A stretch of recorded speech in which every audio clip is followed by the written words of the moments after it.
Hello there.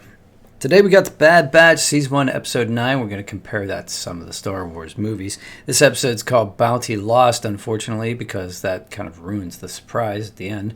But that's all right. Sometimes we, as writers, don't think about that stuff. Hyperspace. You know, computers are required to make hyperspace happen because you don't want to bounce too close to a supernova or shoot through a star. That ends your trip real fast, wouldn't it, kid? But when it comes to cutting into the sublight engines, you got to do that manually for some reason. In fact, Han Solo just flicks an entire row of switches right here. Same thing with Cad Bane in this episode. Cad Bane actually manually pulls a couple levers here and comes out of hyperspace right up on a planet. Does this seem like a good idea? Maybe I'd probably program a computer to do it with split-second timing so that I didn't have to rely on my instincts to try to not crash into a planet, because if I pulled the lever too late. That was just me. Anybody else think about that? Put it in the comments below. Oh, it's smash like for me. I know it's over a minute already. Go back and watch again and smash like for me. If you do it in the first minute, I guess that really helps the algorithm. All right, next, A New Hope again. Escape pods. Hey, Amiga's got to escape, so she activates the escape pods, and she gets in one, and she's flying around there. It's great. And then Toto comes and tries to mess it up for her. But we first see escape pods in A New Hope, almost very first, 5-10 minutes.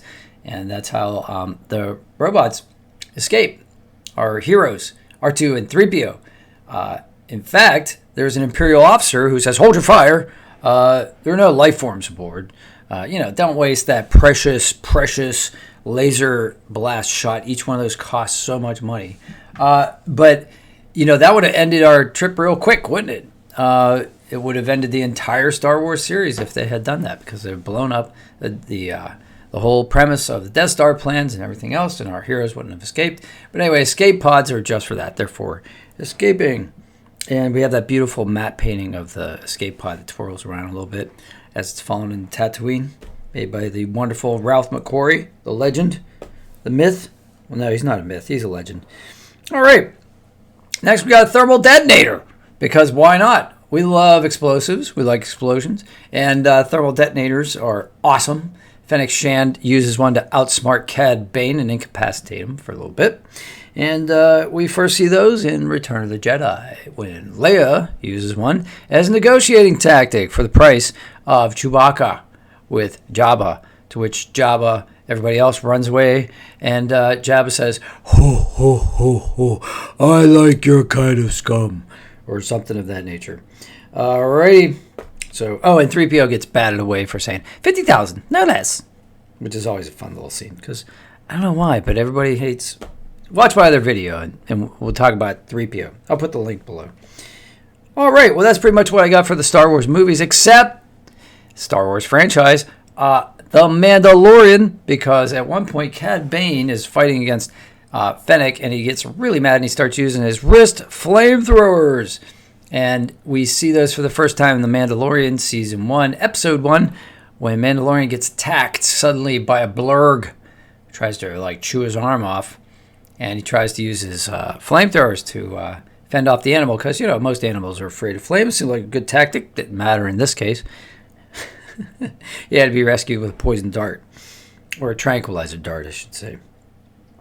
All right, well, that's all I got for the movies. The rest of this episode's about Arabesh translation, which I cannot help but translate Arabesh for you guys. So here we go. The first Arabesh is when... the Bad Batch pulls up the file on the bounty hunter, which is Cad Bane. That's what it says on the left side of the screen. And on the right side of the screen, it says extremely dangerous, which we know Cad Bane is extremely dangerous. All right, next is when 4-2 mentioned scene with Amiga. And Amiga pulls up the screen where she's trying to figure out what to do. And she sees a couple things. One says... critical on the left, and then the other one says escape pods, which is a good idea. Also, we see a graphic of a satellite that says offline and then alternately online, and if you pause really quickly, it'll actually say satellite. It's really quick. You got to get that thing like right on there. And then when she sends out the signal via satellite, the Bad Batch receive it, and on screen there, you see the words Bora Vio. And that's the name of the planet that's introduced to us at the beginning. And that's where Omega is. And that's all I got. Hope you guys have a great day. Smash like for me again. If you're enjoying these videos, let me know. If you're not, let me know. I'll stop making them. But, we'll see. Because this takes a lot of time. Thanks for your efforts. And subscriptions are always welcome. Thank you very much. Have a great day. May the Force be with you. See if you can do something nice for somebody today without getting caught.